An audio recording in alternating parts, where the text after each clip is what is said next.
let's say your friend's house burns down.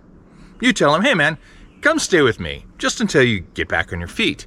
He says thanks, throws his stuff on your couch, and you get him through the worst of it. Most decent people would do exactly that. But here's the question nobody wants to answer. At what point do you expect him to leave? That's not a cruel question, that's just reality.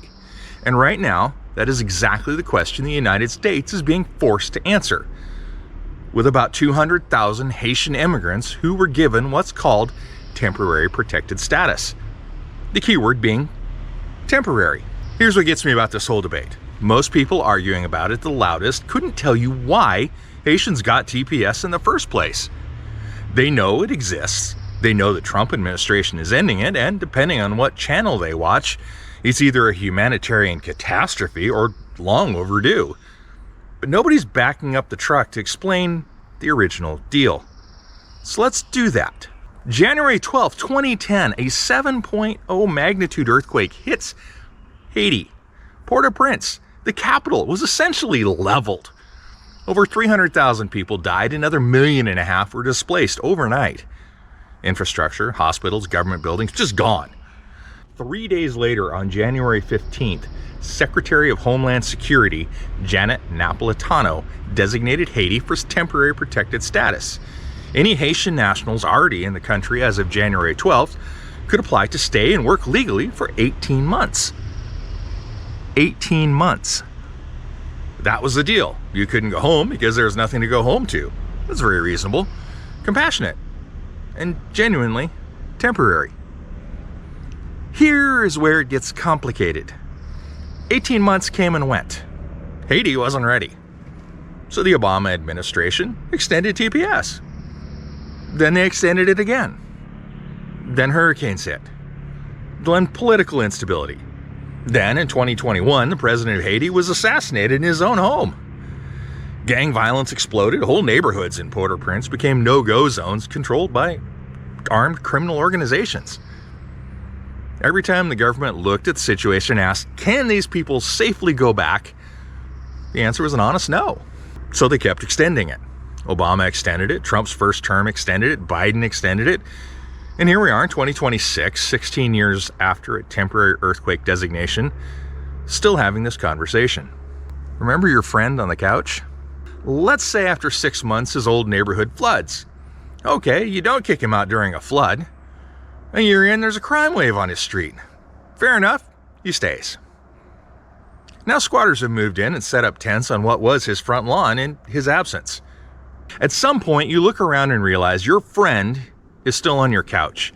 He's eating your food, using your utilities. His kids are going to your schools. And while it is understandable, given everything that's happened, you have to start questioning whether he actually wants to go rebuild his house or if he's gotten very comfortable in his new life on your couch. And at some point, you have to say, hey man, I love you.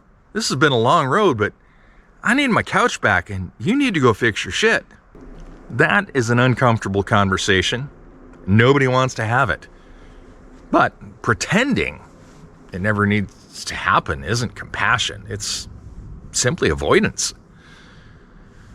The Trump administration, specifically Kristi Noem, moved to terminate Haiti's TPS, arguing conditions have improved enough that return is viable and that continued TPS is not in the national interest. People are debating it. Haiti is still deeply unstable. Gang violence is still real. The infrastructure is still struggling. Opponents of the termination have taken it to court, and it's been tied up in litigation all the way up to the Supreme Court. The legal fight is ongoing.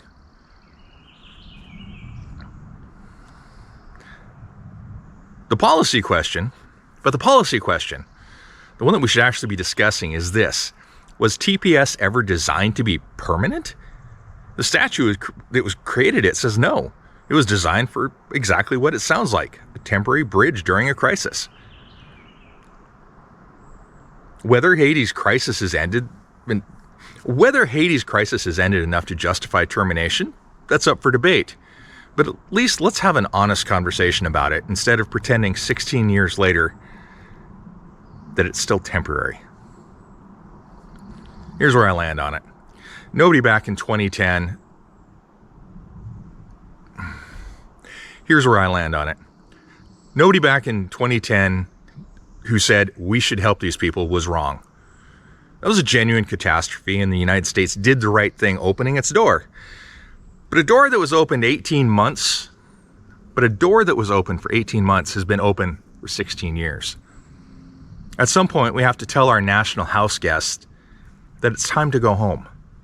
It's time to take the wisdom and education that you've gotten over the last decade and a half and rebuild your own country.